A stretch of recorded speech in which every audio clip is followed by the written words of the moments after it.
juive dans les consciences chrétiennes. L'Ancien Testament chrétien est très proche des Écritures juives sans leur être identique. Ce phénomène s'explique par le fait que les Écritures juives sont parvenues au milieu chrétien par l'intermédiaire de la Bible des Septante, qui est la traduction grecque des Écritures hébraïques. Cette traduction a été traduite à son tour en latin et est devenue l'Ancien Testament des pères latins, notamment d'Augustin. C'est la vieille latine. La traduction de Jérôme, faite sur l'hébreu et appelée Vulgate, ne s'est imposée qu'assez tardivement. Au dire de la lettre d'Aristée à Philocrate, écrite sans doute dans le courant du IIe siècle avant notre ère, 72 lettrés juifs, adonnés aux lettres grecques, sont venus de Jérusalem à Alexandrie pour traduire, à la demande de Ptolémée II Philadelphe, les 5 livres de la Torah. Les 72 sont devenus 70 dans bon nombre de sources anciennes, d'où le nombre de 70 donné à cette traduction. Les autres livres des Écritures juives ont été traduits dans les siècles suivants, certains peut-être même au début de l'époque chrétienne. D'une phrase, on peut dire que la Septante est l'Ancien Testament du Nouveau Testament. C'est cette traduction qu'il cite massivement, même s'il arrive que ce ne soit pas toujours le cas. Dans la suite de mon exposé, il sera question également du texte massorétique, qui est le texte des éditions actuelles de la Bible hébraïque. Ce texte a été mis au point par les sages de Tibériade, qui ont fixé les consonnes et les voyelles et établi une annotation philologique. L'achèvement du travail des massorètes est tardif, peut-être au Xe siècle de notre ère, mais ils dépendent de traditions anciennes, notamment en matière de consonnes et de voyelles. Or, deux types de différences séparent le texte massorétique et la Septante, et d'abord des écarts textuels qui s'expliquent soit par l'existence d'un modèle hébreu autre, soit par l'histoire même du texte de la Septante, dans laquelle la vieille Septante a été révisée, hébraïsée, voire retraduite, soit par la combinaison des deux phénomènes. Ainsi, dans le Pentateuque, les chapitres 35-40 de l'Exode ne suivent pas le même ordre en hébreu et en grec. Le substrat hébreu ne semble pas en cause. L'écart ne paraît pas avoir été le fait des traducteurs de départ, mais sans doute d'un éditeur ultérieur, juif ou chrétien, antérieur à Origène, donc au IIIe siècle, qui aurait suivi un ordre qui lui paraissait plus logique. En revanche, dans le cas de Deutéronome 6.4, le Shema, et 32.43 à la fin du Cantique de Moïse, le substrat hébreu de la Septante paraît avoir été différent de celui du texte massorétique, qui paraît attesté dans le premier cas dans le papyrus Nash et dans l'autre cas à Qumran. Le grec de un règne paraît reposer sur un substrat hébreu différent du texte massorétique et proche de 4Q Sam Petitas, donc d'un manuscrit qumranien. Il est possible que l'ensemble de 1,4 règne dépende d'un texte hébreu différent du texte massorétique. De la même façon, les chapitres 20 et 21 de Josué, les chapitres 21 et 22 de 2 Esdras, certains chapitres des Proverbes, le texte court de Job, la forme brève de Jérémie et certains chapitres d'Ézéchiel paraissent reposer sur un modèle hébreu original. Enfin, les chapitres 15 et 18-19 de Josué, les juges et Daniel sont connus dans deux textes différents, la vieille Septante et une révision hébraïsante dans le cas de Josué et Daniel pour lequel la révision est la version de Théodotion, ou bien dans deux révisions différentes, c'est le cas des juges.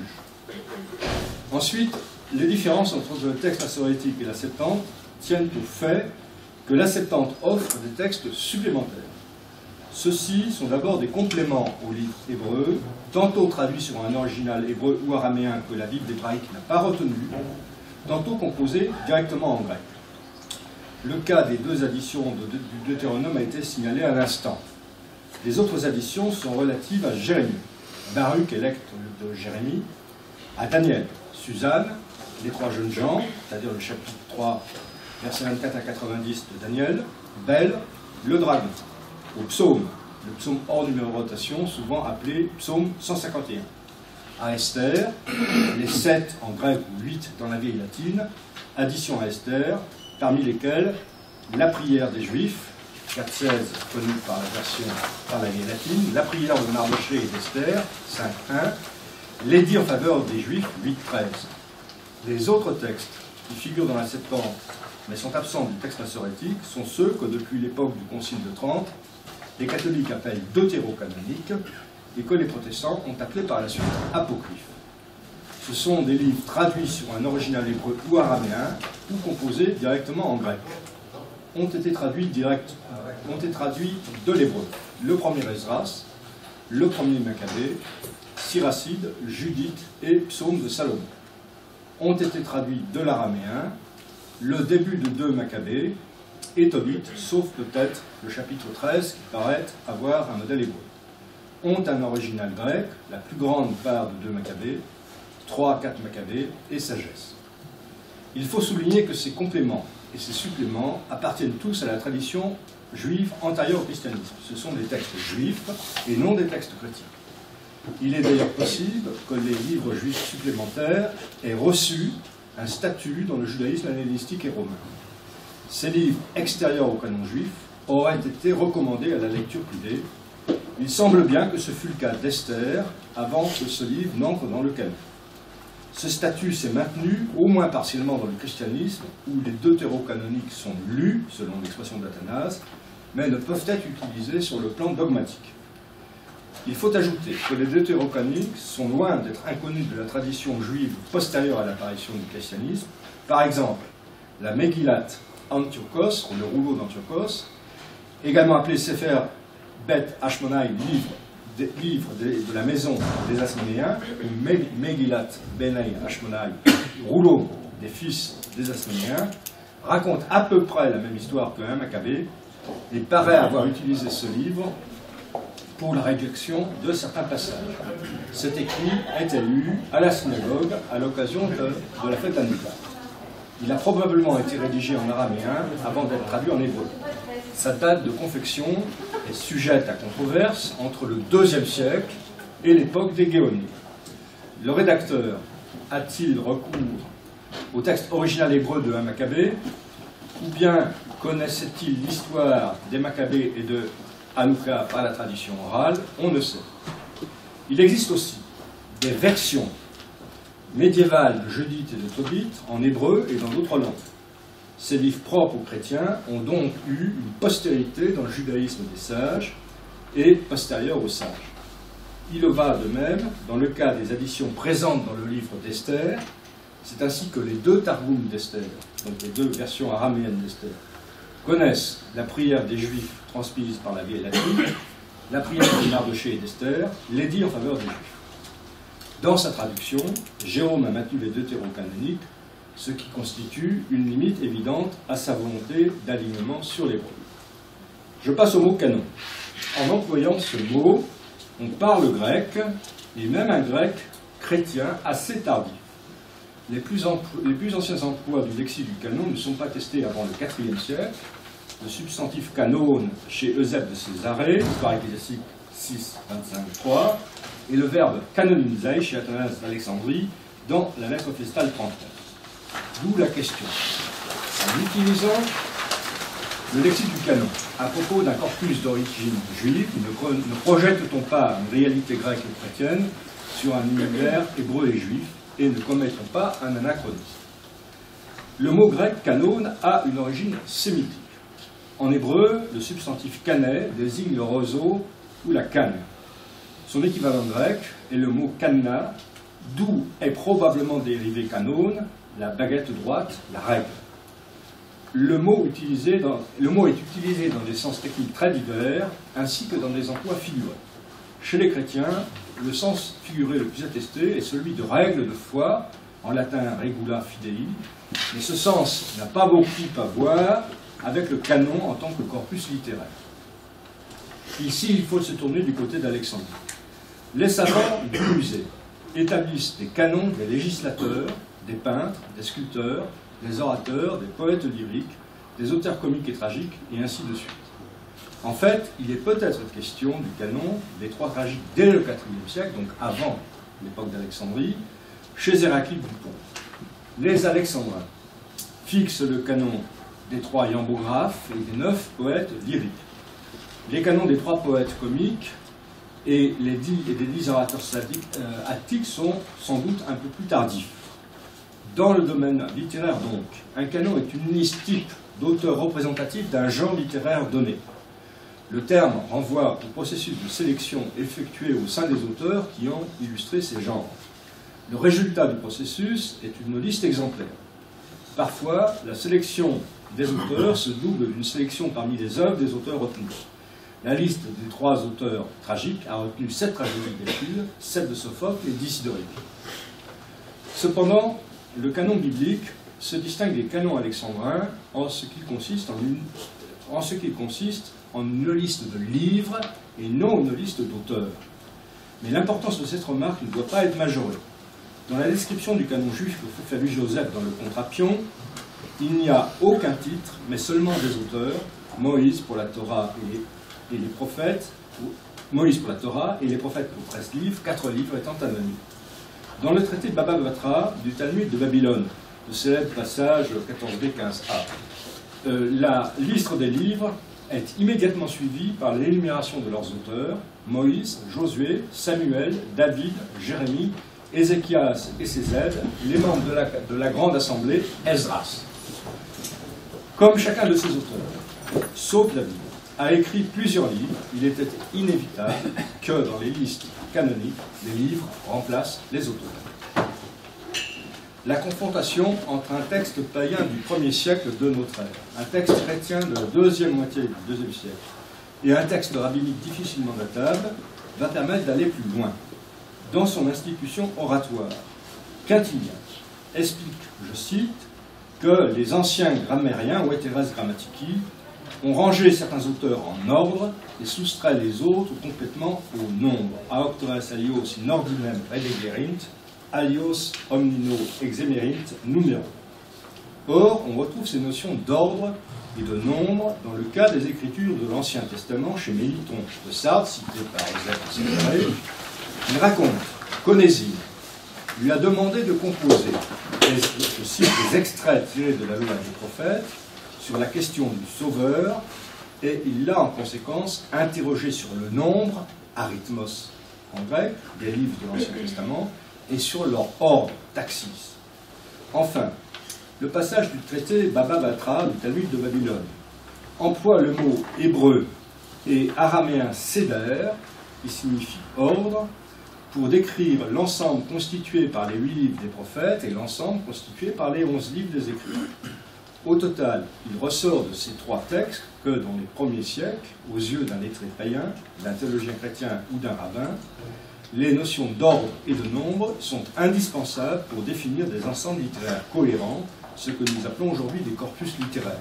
En d'autres termes, ceux-ci sont des listes d'auteurs ou d'œuvres énumérées selon un certain ordre et en nombre déterminé. Ainsi, l'emploi du mot canon pour parler du corpus des écritures juives et chrétiennes apparaît comme légitime, au moins à partir de l'époque hellénistique. La pertinence est moins assurée pour les périodes antérieures, mais on constate que les spécialistes des littératures du Proche-Orient parlent de canon chaque fois que l'on a affaire à des ensembles littéraires cohérents et reconnus. En toute hypothèse, il serait aujourd'hui difficile de se passer de ce terme qui s'est imposé dans l'usage depuis plusieurs siècles. Les historiens anglo-saxons, dont le patriotisme anglo-saxon est bien connu, affirment que le premier emploi moderne du mot canon, au sens de canon des Écritures, est dû à David Runken en 1768. Mais un Français, dont le patriotisme français est bien connu, doit démentir cette affirmation. Ce sens de canon est attesté auparavant en France, en 1685, chez Richard Simon, qui parle du canon juif dans son histoire critique du Vieux Testament. En 1690, dans le dictionnaire de Furetière, canon est aussi un catalogue de livres sacrés. En 1694, dans le dictionnaire de l'Académie, on appelle canon des Écritures le corps de la Sainte Écriture par rapport à tous les livres qui la composent. En revanche, cet emploi du mot canon est inconnu dans les dictionnaires français du début du XVIIe siècle. Mais, si le mot canon a sûrement mis du temps à s'introduire dans les langues modernes, l'expression libri canonici est bien attestée au moment du Concile de Trente, 1545-1563. Par exemple, chez Sixte de Sienne, qui est l'inventeur du mot deutérocanonicus, chez Pietro Bertano et chez Girolamo Seripando. Mon deuxième point est consacré aux théories de la formation du canon et leurs problèmes. De la Renaissance à la fin du XIXe siècle, la théorie répandue est celle que formula en 1538 Elias Levitas, 1469-1549. Prenant appui sur le traité Baba Batra, page 14b-15a, Talmud de Babylone, qui décrit l'ordre des prophètes et l'ordre des écrits, il considère qu'au retour de l'exil, vers 450 avant notre ère, Esdras et les hommes de la grande assemblée, la Knesset Haggadah, ont fixé le canon des Écritures divisé en Torah, prophètes et écrits. Ce canon de 24 livres se sera imposé à tous les Juifs, à la fois en Judée et Palestine et dans la diaspora, et les livres deutérocanoniques n'auraient jamais été reçus comme canoniques. En 1715, John Ernest Grabe formule l'hypothèse du canon alexandrin qui vient apporter une nuance importante à la théorie précédente. Selon lui, au début du christianisme, les Juifs de la diaspora, et singulièrement d'Alexandrie, possédaient un canon des Écritures plus ample que celui en usage à Jérusalem. Il comprenait d'une part tous les livres hébreux et araméens traduits en grec, d'autre part les divers compléments grecs aux livres hébreux, ainsi que les livres grecs supplémentaires. Il a été proclamé officiellement par un Sanhédrin. Toutefois, pour d'autres savants, c'est un canon de facto, c'est-à-dire une collection bien identifiée de livres en circulation à Alexandrie. Selon certains, il aurait été divisé en 4 parties, la loi, les livres historiques, les livres poétiques et les prophètes. Les premiers chrétiens ont hérité de ce canon alexandrin, voilà pourquoi le canon de l'Église ancienne est plus vaste que le canon juif. La troisième grande théorie sur le canon apparaît à la fin du XIXe siècle, en même temps en Allemagne, grâce à Heinrich Graetz et Franz Boole, en Angleterre, Herbert Reil, et en Hollande, Gerrit Wildeboer. Le canon est conçu comme le produit d'un développement historique correspondant à la tripartition entre loi, prophète et écrit. La réflexion sur les Samaritains joue un rôle important dans l'établissement des 2 premières étapes. On sait que ce groupe religieux reconnaît la canonicité du Pentateuque, mais pas celle des prophètes et des écrits. Or, les historiens du XIXe siècle faisaient remonter la rupture entre les Samaritains et les Juifs au 5e siècle avant l'ère. On en a déduit que la canonisation de la Torah était antérieure à cette période et celle des prophètes postérieurs. On s'est fondé sur le passage d'Esdras Néhémie, chapitre 18, dans lequel Esdras, le prêtre scribe, apporte la loi devant l'assemblée du peuple et en fait la lecture en une demi-journée, pour fixer la canonisation de la Torah au retour d'exil dans les années 450 ou 400, selon la date qu'on attribue à l'activité d'Esdras. La canonisation des prophètes a été située dans le courant du IIIe siècle, ou à la fin de ce siècle, parce que 2 passages décrits du début du IIe siècle prouvent qu'elle est alors une réalité. Vers 180, dans son éloge des pères de Siracide, chapitres 44 à 50. Jésus, fils de Sirach, mentionne les visions d'Isaïe le prophète Jérémie, Ézéchiel, les 12 prophètes. Puis, en 161, Judas Maccabée, qui va livrer la bataille à Nicanor, encourage ses soldats, je cite, à l'aide de la loi et des prophètes. C'est le passage de 2 Maccabée 15-9. Enfin, la canonisation des écrits a été mise en rapport avec ce que l'on a appelé le concile de Jamnia Yavne, du nom de la bourgade de la plaine côtière de Judée, où les rabbins s'installèrent après la destruction du temple par les Romains.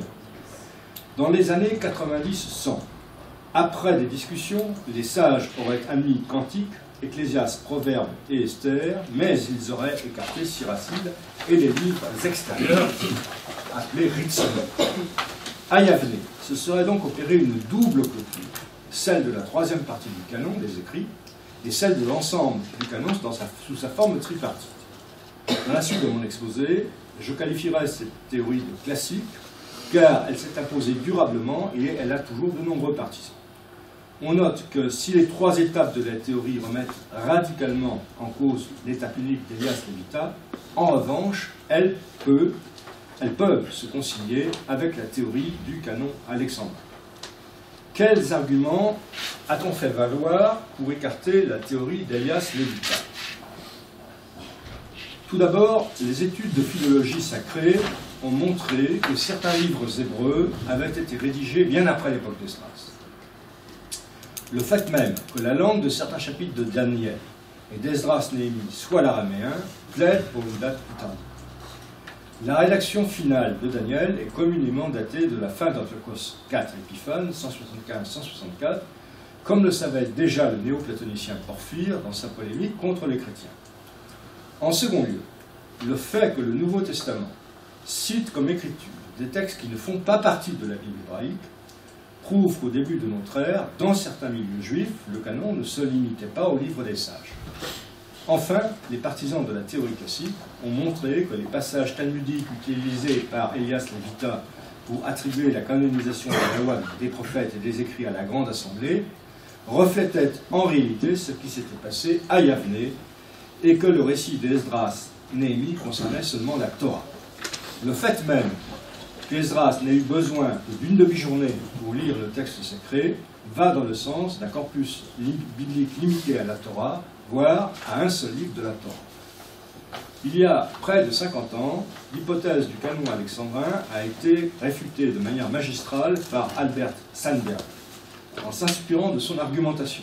On peut faire observer qu'elle suppose qu'Alexandrie soit devenue un centre religieux de référence pour le judaïsme, or il n'en est rien, comme nous le montrent les sources anciennes.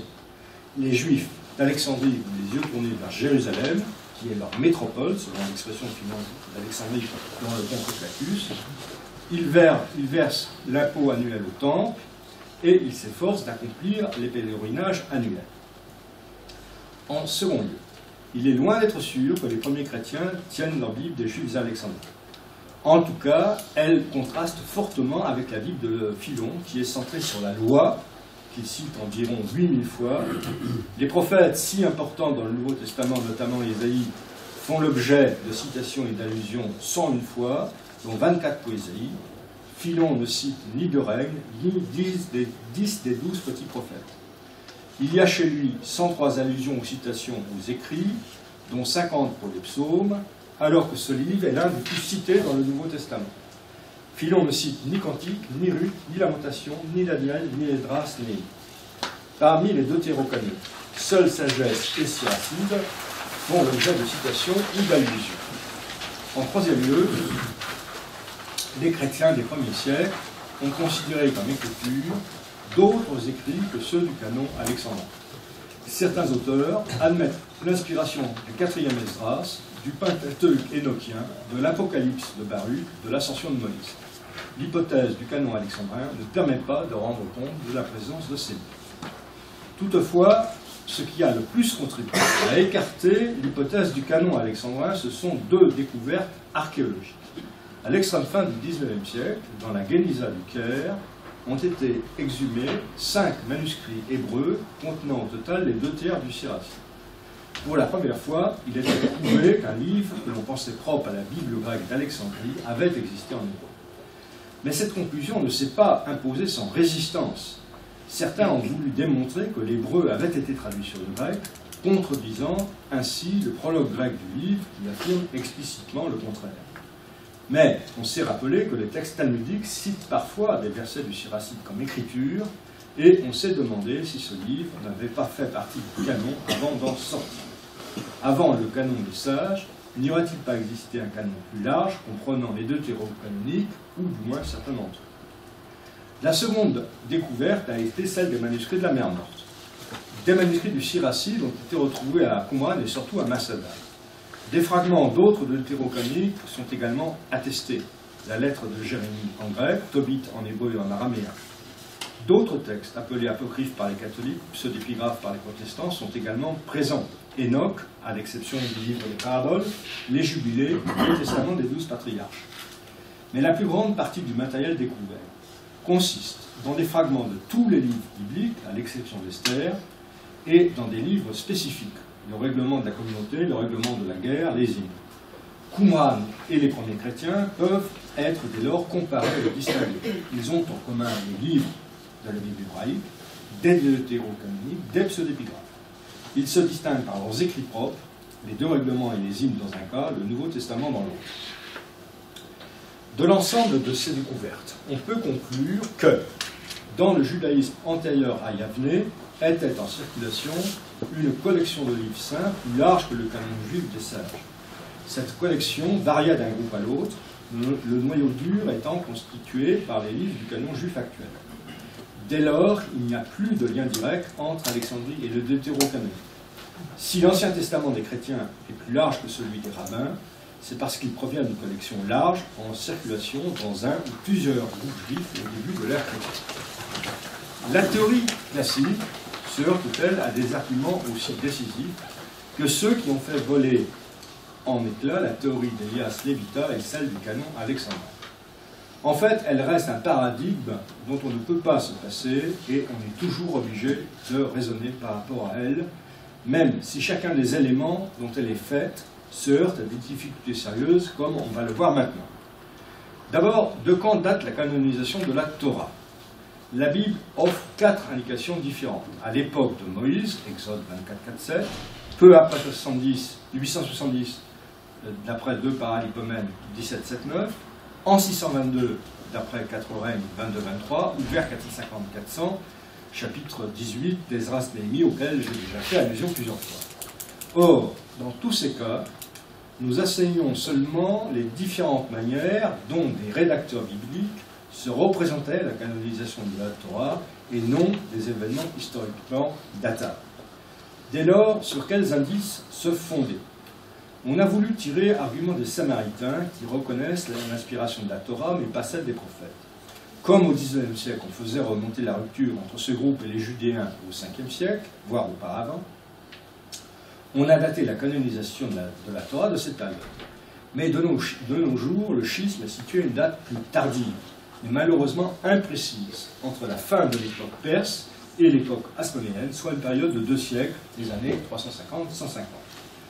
Depuis une trentaine d'années, un autre indice a été tiré de la lettre d'Artaxerxès Ier, qui a régné de 465 à 424, qui est citée par Esdras Néhémie, chapitre 7, versets 11 à 28. Cette lettre serait un témoignage parmi d'autres de la politique de l'Empire perse visant à garantir la reconnaissance et l'obligation des droits locaux par les autorités de l'Empire.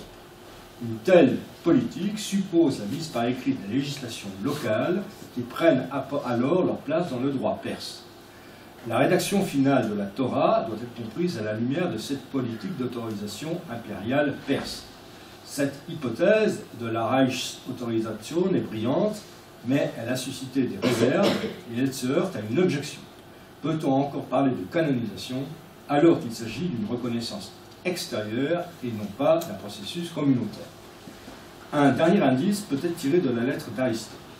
Lorsque la Torah a été traduite en grec à Alexandrie, à l'époque où Démétrios de Phalère était le bibliothécaire de Ptolémée de Philadelphe, elle jouissait d'un statut manifestement canonique. Dès lors, la canonisation de la Torah pourrait remonter aux années 300. Mais la valeur historique de la lettre a souvent été suspectée. Toutefois, la canonisation ne saurait être postérieure au dernier tiers du IIIe siècle, puisque la Septante est citée par Démétrios le chronographe, qui a composé son traité sur les rois de Juda vers 220-210 avant l'ère. De quand date la canonisation des prophètes? 2 Maccabées 2.13 affirme que Néhémie, je cite, assembla les livres sur les rois et les prophètes et ceux de David. Ces derniers sont très probablement les psaumes, considérés comme la composition d'un roi prophète. Faut-il faire remonter la canonisation des prophètes à la deuxième moitié du 5e siècle? En fait, le passage de 2 Maccabées nous renseigne seulement sur la manière dont les rédacteurs de ce livre, qui écrivent dans la seconde moitié du 2e siècle, se représenteraient la dite canonisation. Or, la canonisation des prophètes est souvent située dans les années 200. Comme indice de datation, on se sert du schisme samaritain. Le raisonnement est le suivant. Les Samaritains ont la même Torah que les Judéens. En revanche, ils ignorent le corpus prophétique. Donc, les prophètes ont été canonisés par les Judéens après la rupture. Mais on ne connaît pas l'époque exacte de cette dernière, qui, comme on l'a vu, se situe dans une fourchette chronologique large, les années 350-150. Et le raisonnement n'est pas sans faille. À date ancienne, les Samaritains semblent avoir admis dans leur canon Josué et même les psaumes. Ce n'est que dans un second temps qu'ils ont décanonisé Josué. Cependant, la canonisation des prophètes est sûrement antérieure à 161, puisque cette année-là, Judas Maccabée encourage ses troupes en invoquant la loi et les prophètes. Enfin, de quand date la clôture de la collection des écrits et par voie de conséquence le canon tripartite? Deux positions sont en présence. La première situe la tripartition à l'époque des Maccabées, la seconde à l'époque de Yavné. Nous savons par les textes rabbiniques qu'à Yavné, 5 livres ont fait l'objet de discussions, Cantiques, Ecclésiaste, Esther, Ézéchiel et Proverbes. Pour les tenants de la première position, on n'aurait pas discuté sur ces livres s'ils n'avaient pas fait partie d'un canon déjà constitué. Pour les autres, la discussion sur les livres en question prouve que le canon est en cours d'élaboration.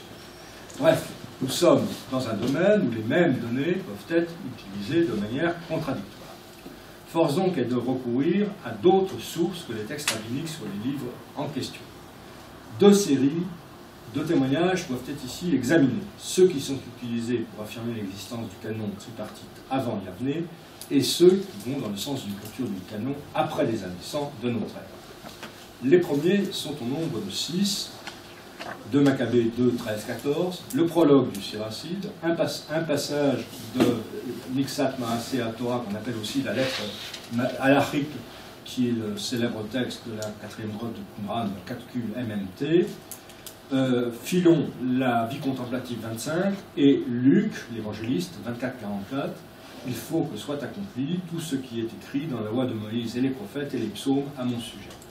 Enfin, Flavius Joseph, contre Appion, les 22 livres sont les 5 livres de Moïse, les 13 livres des prophètes et les 4 livres d'hymnes et de préceptes.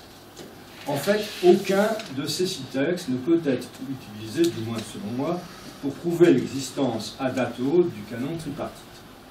Tout au plus, certains d'entre eux, notamment le prologue du Siracide, montrent que l'expression « la loi et les prophètes » a été ressentie comme inappropriée pour rendre compte de livres qui ne relèvent ni du genre juridique, ni du genre prophétique. En revanche, ces textes permettent de comprendre comment l'idée même de regrouper ces livres à part dans une nouvelle catégorie a pu naître, et pourquoi le terme très large d'écrit lui a été conféré pour respecter la diversité littéraire extrême de ces autres livres. Est-ce à dire qu'il faut retenir de la théorie classique l'idée que la clôture des écrits a eu lieu à Yavné dans les années 100? C'est ce qu'invite à penser le passage du traité Sanhédrin 90b du Talmud de Babylone, dans lequel Gamaliel II énonce pour la première fois l'expression « la loi et les prophètes et les écrits ». Mais une série d'études remettent en cause cette manière de voir. D'abord, il n'y a jamais eu de synode ou de concile à Yavné, au sens où, à l'instar d'un concile œcuménique, l'Assemblée des rabbins se serait réunie pour prendre des décisions en matière de canon à une date précise. Ensuite, à l'exception d'un texte de Jérôme que j'examinerai à la fin de mon exposé, la tripartition rabbinique est totalement inconnue des pères de l'Église, ce qui se comprendrait mal si elle datait des années 100, et qui se conçoit beaucoup mieux s'il remonte à l'époque où le judaïsme et le christianisme sont devenus étrangers l'un à l'autre. Enfin, dans la plupart des passages rabbiniques où il est question du Tanaïm, le canon est bipartite, et pendant toute cette période, la sainteté de certains livres fait l'objet de débats. Ce n'est qu'avec la période des Amoraïm qu'apparaît le canon tripartite dans les années 200, au moment même où est rédigée la Mishnah. Mon troisième point, vers une nouvelle théorie du canon. Deux éléments sont à prendre en compte. Le transfert de livres bibliques d'une catégorie à l'autre et le sens à donner à l'expression « la loi et les prophètes ». En ce qui concerne le transfert des livres bibliques, la Torah n'est pas en cause, seulement les prophètes et les écrits. À la fin du 1er siècle de notre ère, Flavius Joseph affirme qu'il y a 13 livres prophétiques, alors que dans le canon des sages, ils ne sont que 8. Or, que savons-nous de ces transferts? La Bible elle-même plaide en faveur de l'appartenance ancienne de un paralipomène prophète, puisque les Lévites chargés du culte sont assimilés à des prophètes, d'après le chapitre 25, verset 1. Les cas les mieux documentés dans la littérature juive sont ceux de Daniel et des psaumes. À Qumran, le florilège de la grotte 4, 174, parle du livre de Daniel le prophète. Matthieu 24, 15 cite un passage de Daniel le prophète. La tradition chrétienne unanime fait de Daniel le 4e grand prophète. En second lieu, en 11 QPSA, il est dit que David a prononcé 4050 cantiques. Je cite, tout cela, il les a prononcés dans la prophétie qui lui a été donnée de la face du Très-Haut. De plus, les psaumes ont fait l'objet d'un pécher. Or, les pécharim semblent bien être réservés aux livres prophétiques. On note que dans la littérature judéo-hellénistique, va dans le même sens. Au 1er siècle de notre ère, 4 Maccabées 18, verset 17 et 19, fait référence à Daniel et aux psaumes sous la catégorie de la loi et des prophètes. Les données patristiques plaident en faveur de la présence à date ancienne parmi les prophètes de un d'eux Paralipomène et un d'eux Esdras.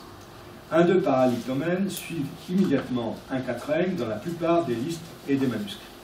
Le titre même, événement laissé de côté, est un argument pour ne pas séparer ces deux livres de 1 quatrain qui appartiennent incontestablement aux prophètes. Ils sont suivis dans beaucoup de sources par un d'eux Esdras qui relève de la même forme littéraire.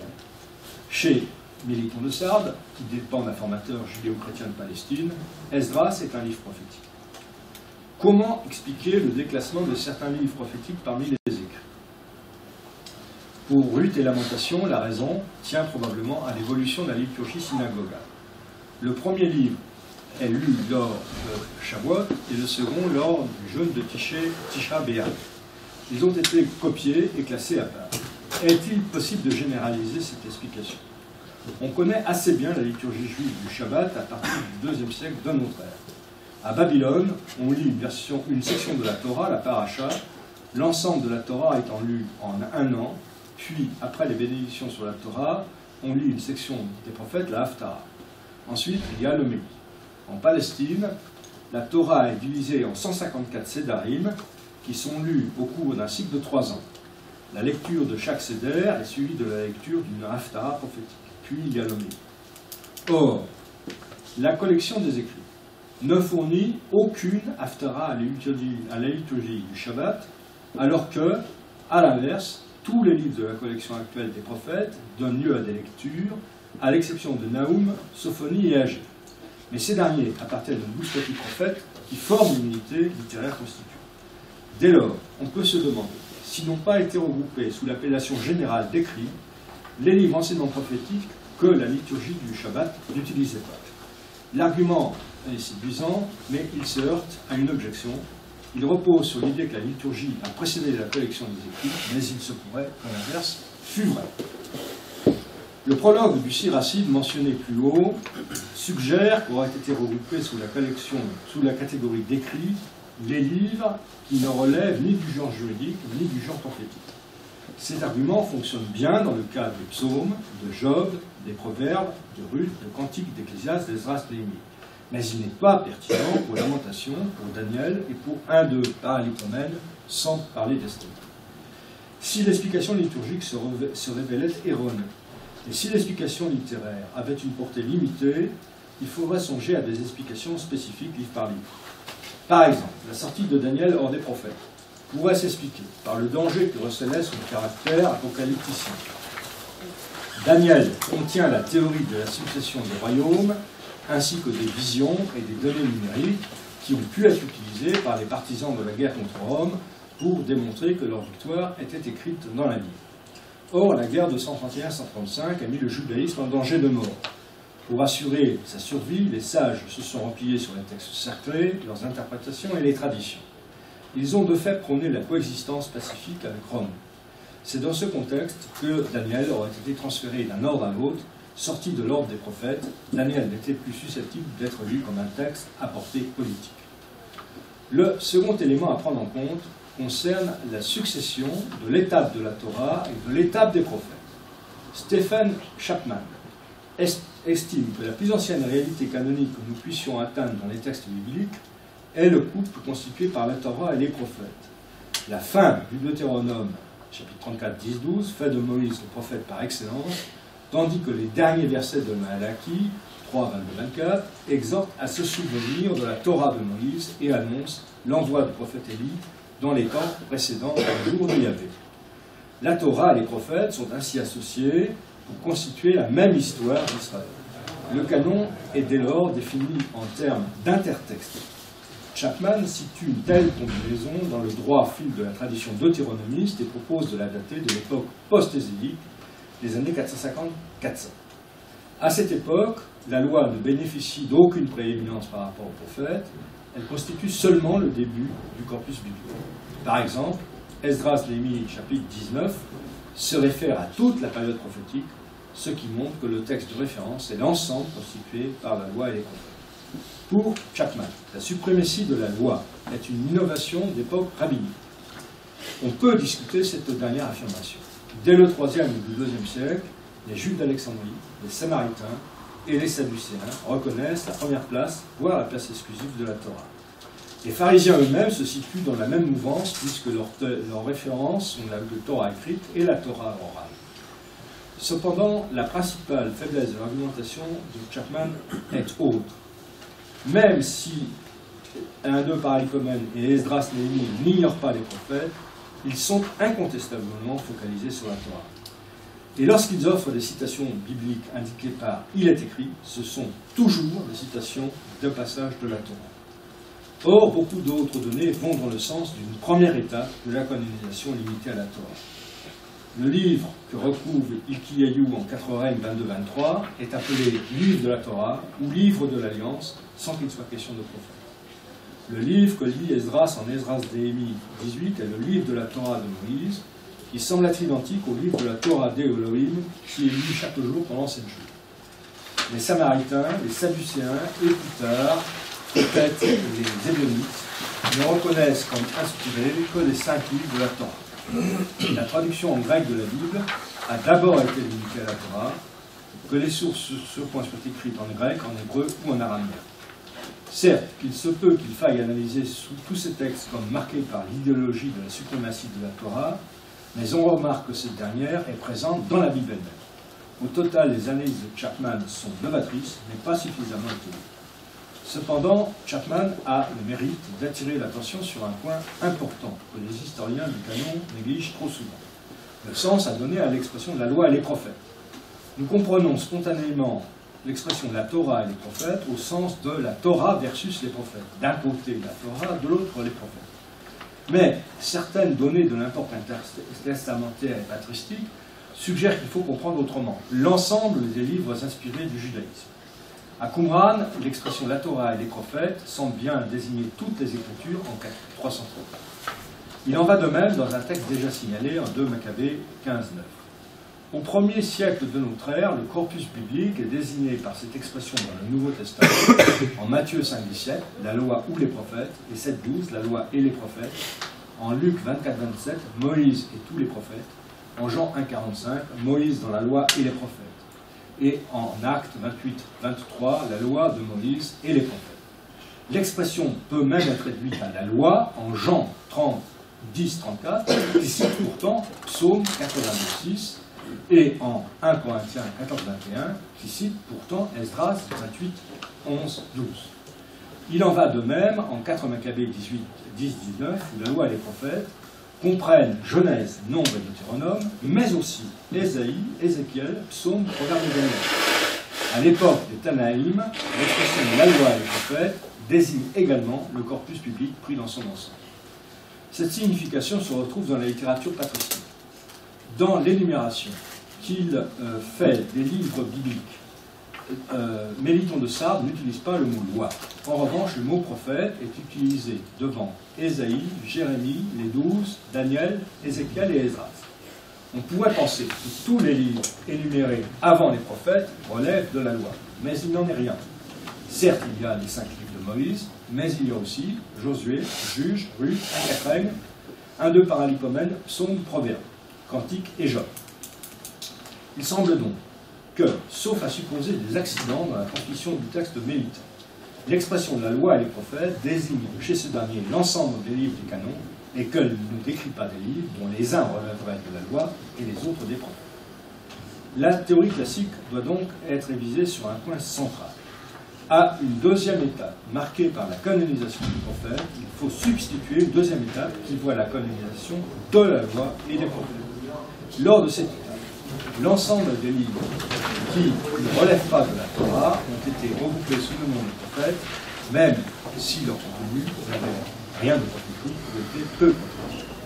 De quand date cette étape, Chapman propose le retour d'Exode. Cela paraît bien clair. Le prologue du Siracide contient l'expression de la loi et les prophètes. Nous sommes entre 132 et 117, mais l'auteur du prologue se réfère à l'activité de son grand-père, probablement vers 200. Le prologue donne à penser qu'à cette époque, la loi et les prophètes formaient une réalité cohérente. Je passe à mon dernier point, l'apport de l'Occident, et je m'excuse auprès des latinistes d'avoir parlé pratiquement grec ou hébreu jusqu'ici. Maintenant, on va parler de latin. Il est temps, dans un colloque consacré à l'exégèse de Jérôme, de s'intéresser à l'apport des pères de langue latine à la question du canon.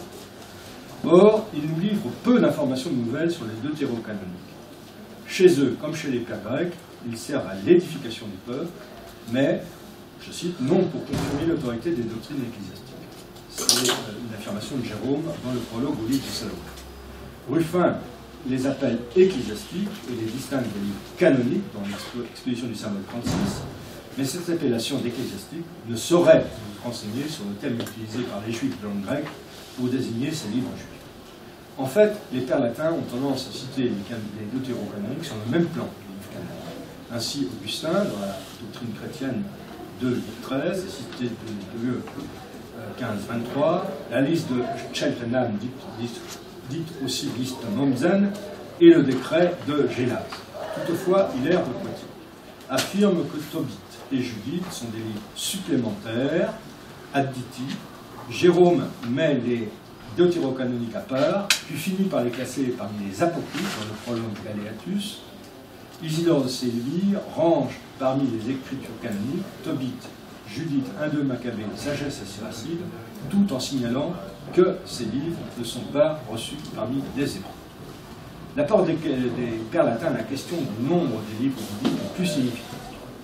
Ils connaissent deux chiffres pour le canon hébreu, 22 et 24. Si 22 est bien connu chez les pères grecs, en revanche 24 est totalement absent. Il y a là un vrai apport latin. Hilaire de Poitiers et Jérôme, dans le prologue Galéatus, mettent 22 en rapport avec les 22 lettres de l'alphabet hébreu. Pour arriver à ce total de 22 livres, les pères latins se livrent à des manipulations contradictoires. Par exemple, un quatrain, se comptait pour un, par le troisième de 435, pour 2 chez Hilaire de Poitiers.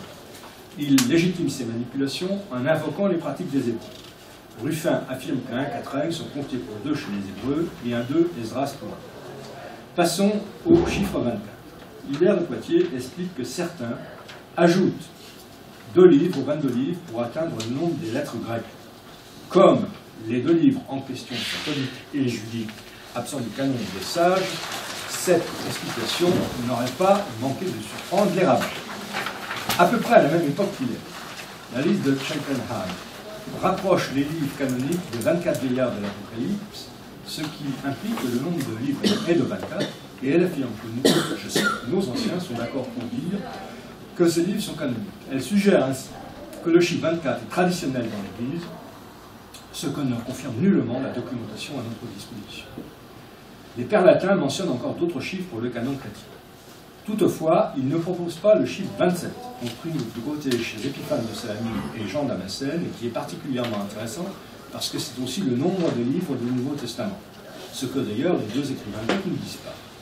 Les 2 testaments constituent ainsi un diptyque composé harmonieusement de 2 volets de 27 livres. Les pères latins ignorent aussi le chiffre 34, qui est transmis par certaines sources grecques, mais qui n'a pas de valeur symbolique particulière. En revanche, les pères latins donnent un chiffre ignoré de la tradition grecque. Augustin parle de 44 livres du canon, la doctrine chrétienne 2, 8, 13. Pour arriver à ce chiffre, il compte pour 4, un 4 règles, pour 2, un 2 paralipomène, un 2 Maccabée, un 2 Esdras, pour 12, les 12. Cela n'empêche pas d'affirmer dans le même passage que les 12 ne comptent que pour 1. Augustin classe les livres sous 2 rubriques, Historiae et Prophetae, qui contiennent chacune 22 livres. Le chiffre 44 se retrouve chez Cassiodore décrivant la vie d'Augustin. Le même chiffre figure dans le Codex Bobbio, qui propose une liste des livres canoniques qui datent du 6e ou du 7e siècle. La liste ne contient ni un 2 paralipomène ni un 2 sagesse. Elle devrait aboutir à 40 livres, mais elle les compte les psaumes pour 5, ce qui signifie qu'elle compte pour 1 chacun des 5 livres du psautier. En fait, le total devrait être de 43, car il y a un seul livre d'Esdras. Mais il faut sûrement corriger le latin Esdras 1 en Esdras 2, qui est d'ailleurs le texte d'Augustin. Il est clair que le codex de Odio dépend du chiffre d'Augustin et qu'il veut le retrouver à tout prix. Le chiffre 45 figure chez Isidore de Séville, où il résulte du comptage à part de lamentation chez certains, quidam. Le chiffre de référence est donc 44. Le chiffre d'Augustin s'est ainsi imposé dans la tradition latine, sans recevoir de symbolique particulière. Par exemple, il n'est nulle part dit qu'il est le double de 22, un des chiffres qu'on trouve pour le canon juif. Quel est maintenant l'apport des pères latins à la question de la subdivision du canon? Ils connaissent la biréférence traditionnelle dans le Nouveau Testament des pères grecs et les Tanaïm qui fait intervenir la loi et les prophètes. Ruffin emploie l'expression de la loi et les prophètes, exposition du symbole, 34-36, au sens approché chez Militon Sardes, pour désigner l'ensemble des livres bibliques, mais non deux catégories séparées. Apparemment, Augustin connaît une autre bipartition. Dans son traité sur la doctrine chrétienne, de Ligue 13, il distingue les livres de Genèse à 1-2 Paralipomène qui appartiennent à l'histoire, Historia, et les prophètes, Prophètae, Compagne, Psaumes, les 3 livres de Salomon, Sagesse et Siracide, ainsi que les prophètes au sens propre, propriétaires, les 12, Ésaïe, Jérémie, Ézéchiel, Daniel. De la sorte, la distinction augustinienne entre l'histoire et les prophètes est une reformulation de la distinction entre loi et prophète. Augustin a remplacé la loi par l'histoire parce que ce dernier terme lui paraît plus approprié que celui de loi pour décrire le contenu des livres qui vont de Genèse à 1-2 Paralipomène. Dans le sillage de certains pères, les pères latins connaissent une tripartition des livres bibliques qui n'a rien à voir avec la tripartition des sages. C'est ainsi que le décret de Gélase, qui paraît un peu postérieur au pape de Damas, mort en 384, distingue l'ordre de l'Ancien Testament, Ordo Veteris Testamenti, l'ordre des prophètes, Ordo Prophetarum, et l'ordre des histoires, Ordo Historiarum. On retrouve la distinction augustinienne entre prophète et histoire. L'expression l'ordre de l'Ancien Testament est mystérieuse. Je propose d'en faire le synonyme de loi. Les pères latins font parfois état, comme les pères grecs, d'une quadripartition de l'Ancien Testament. C'est ainsi que Juvenius Africanus, qui vivait à Constantinople au milieu du VIe siècle et qui écrit en latin, classe les livres bibliques en 4 catégories. L'histoire, Historia, la prophétie, Prophetia, les proverbes, Proverbia, et la sainte doctrine sur la foi et les mœurs, Simplex Doctrina. En fait, le propos de Juvenius est de classer les livres des deux testaments du point de vue de la rhétorique, selon laquelle il y a 4 espèces de dixio, l'histoire, la prophétie, l'espèce proverbiale, l'espèce qui dit très simplement. C'est dire que la quadripartition qu'il propose est purement artificielle. Venons-en à l'apport majeur des pères latins sur la question du canon et singulièrement du canon juif. Il s'agit du prologue Galeatus de Jérôme à sa traduction de Samuel et des rois. C'est un document fondamental, largement méconnu par les historiens du canon. Il privilégie les informations données par les sages et ignore que le témoignage le plus intéressant sur la tripartition des sages et le nombre de livres bibliques figure chez un père latin qui écrit vers 400. Ce document sera bientôt accessible dans la collection des sources chrétiennes grâce à Aline Kalénis et ses collaborateurs qui préparent l'édition et la traduction des divers prologues de Jérôme au livre biblique. Jérôme décrit les 3 ordres ordines qui constituent l'Ancien Testament hébreu de son temps. Les ordres de la loi, des prophètes et des ageux. On peut penser que le mot ordo traduit ici un terme technique utilisé par les informateurs juifs de Jérôme et qui ne peut être que l'hébreu ou l'araméen sédère, qui veut dire ordre. Dans le traité Baba Batra, page 14b-15a, le même mot sédère était employé pour les prophètes et les évêques. Il s'agit donc du mot utilisé par les sages pour désigner chacune des 3 parties de la Bible. Selon Jérôme, ces 3 ordres contiennent au total 22 livres, 5 dans le cas de la loi, 8 pour les prophètes, 9 pour les sages-opales. Jérôme connaît toutefois un autre décompte qu'opère certains non-nulli, en vertu duquel il y a 24 livres, Ruth et Lamentation, qui étaient regroupés avec Juge et Jérémie dans le premier décompte, font désormais partie des agégraphes et sont comptés séparément, chacun pour un. Dans cet autre décompte, il y a toujours 5 livres de la loi et 8 des prophètes, mais il y a à présent 11 livres des géographes. Ces mêmes chiffres figurent dans le prologue à Daniel. Il faut insister sur le fait que Jérôme ne prétend pas décrire le canon chrétien de l'Ancien Testament, mais le canon juif de son père. Son témoignage est d'ailleurs unique dans toute la littérature patristique. Ainsi, Jérôme nous fait savoir qu'à son époque, coexistent chez les Juifs deux répartitions des livres bibliques. Une tripartition de 22 livres et une tripartition de 24 livres. La tripartition la plus habituelle est celle des 22 livres, la tripartition de certains est celle des 24 livres. Il semble bien que cette tripartition de 24 livres soit une innovation opérée par les certains en question à peu près à l'époque de Jérôme. Jérôme n'explique pas les raisons de cette innovation. Elle tient sans doute, comme on l'a vu, à l'évolution de la liturgie juive. À une époque où les sources rabbiniques ne permettent pas de fixer la date, mais qui est antérieure au 8e siècle de notre ère, qui voit l'achèvement du traité de Sophrim, on se met à lire Ruth lors de la fête de Shavuot et Lamentation lors du jeûne de Tisha B'Av, qui commémore la catastrophe de 586. Un des intérêts du témoignage de Jérôme est de suggérer que cette évolution liturgique a eu lieu dans le courant du IVe siècle. Dorénavant, Ruth est séparée de Juge et Lamentation de Jérémie. Ces deux livres ne sont plus classés parmi les prophètes et se copiés sur des rouleaux indépendants. On peut donc dire que Jérôme est le plus ancien témoin de la constitution en cours des 5 Megillot. Les 3 autres livres concernés sont le Cantique, lu lors de Pâques, Ecclésiaste, lu lors de Sukkot, et Esther, lu lors de Purim. Ainsi, le prologue Galéatus permet d'affirmer que les 5 Megillot n'existaient pas encore dans les années 400, mais cela ne prouve rien sur l'existence ou la non-existence, à cette date, de la lecture festive des livres en question. Je conclus. Au total, on ne peut se passer de la théorie classique du canon, mais il faut la revisiter.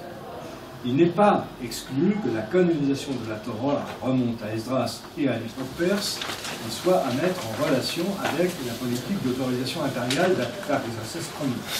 Mais il se peut aussi qu'elle date du début de l'époque hellénistique. En ce qui concerne la deuxième étape, il ne faut plus parler d'une canonisation des prophètes. La canonisation a concerné l'ensemble programmé par la loi et les prophètes. Ils ne forment pas alors deux ordres séparés, mais un seul corpus de même niveau. Le canon chrétien et le canon des Tanaïm sont les héritiers directs de cette étape. La troisième étape est celle des 3 ordres, la Torah, les prophètes et les écrits. En gestation dès les années 200 avant notre ère pour des raisons littéraires et ou liturgiques, la catégorie des écrits n'est probablement pas antérieure aux années 200 de notre ère et aux Amoraïdes. Cette troisième étape se divise elle-même en 2 sous-étapes comme nous l'apprend Jérôme. La première tripartition comporte 22 livres, la seconde par inclusion de Ruth et de Lamentation dans les écrits, 24 livres. Pour être complet, il faut signaler que la bipartition, loi et prophète, met à égalité le loi et les prophètes, tandis que la tripartition est hiérarchisée. Jésus, dans le Nouveau Testament, et les pères argumentent autant à partir de la loi que des prophètes. En revanche, chez les sages, la Torah a la suprématie. Les prophètes répètent la Torah et eux-mêmes sont redoublés par les écrits. Pour être recevable, une argumentation doit donc être fondée sur la Torah. Ensuite, elle peut être confirmée d'abord par les prophètes et puis par les écrits. Ainsi, l'organisation du canon en 2 ou 3 parties a des conséquences pour l'herméneutique juive et chrétienne elle-même. Je vous remercie de votre patience.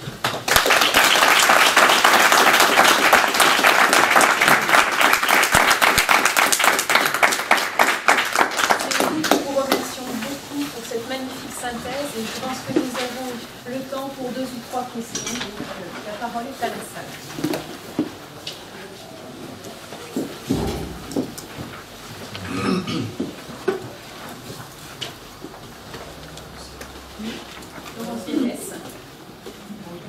Pour le fait que les Samaritains n'acceptent pas les prophètes, on pourrait aussi imaginer qu'ils les ont rejetés. Et la raison pourrait être très simple, c'est que le nom de Jérusalem n'apparaît pas dans la Torah, mais il apparaît partout dans les prophètes. Donc quand on veut remplacer un temple de Jérusalem par un temple du Yardim, est-ce que la première chose à faire, ça ne serait pas de repousser les textes des prophètes? Oui, c'est probablement la raison qui explique la décanonisation de Josué en particulier. Parce qu'il semble bien, je connais un peu la littérature autour des Samaritains, mais je ne peux pas dire que je sois vraiment hyper compétent, j'essaie de me tenir informé, mais quand on lit les derniers écrits des amis qui travaillent sur les Samaritains, Josué semble bien avoir été reconnu comme faisant partie du canon. Donc là, on est dans votre type d'explication, Laurence.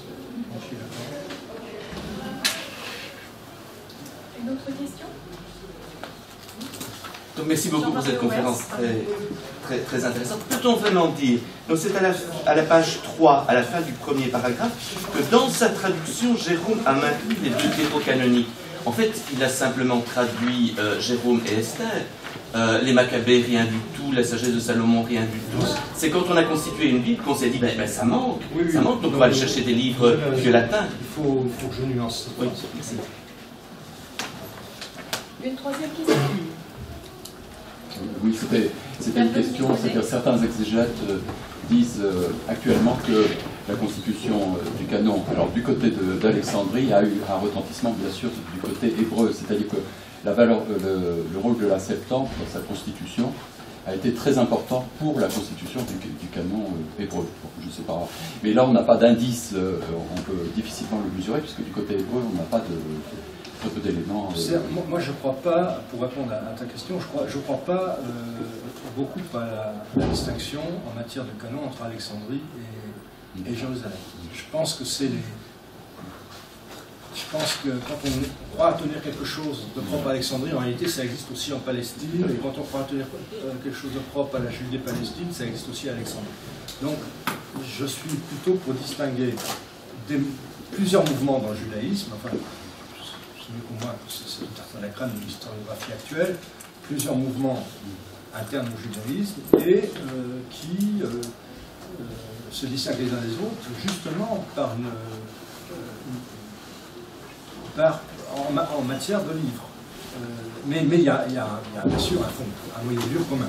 Ça, c'est tout à fait. Mais pour le reste, ça varie. Ça varie, mais ça ne s'explique pas par la distinction entre diaspora et Jérusalem. Une dernière question? Oui, Régis Cospet. C'est très naïf comme question. Je m'interrogeais sur l'expression justement la loi et les prophètes, parce que je trouve ça très convaincant de dire que ça désigne un ensemble. Est-ce qu'on peut rapprocher cette expression d'autres expressions qu'on trouve dans la Bible, par exemple par le ciel et la terre pour désigner l'univers total, la connaissance du bien et du mal pour signifier toute la connaissance? Effectivement, ça aurait une résonance. Relisez toute la littérature pour voir si on a ces rapprochements, mais c'est vrai, vous avez raison, c'est un argument de type, disons, linguistique qu'on peut peut-être un peu utiliser. Enfin, je n'ai pas souvenir d'avoir lu cela, si vous voulez. Maintenant...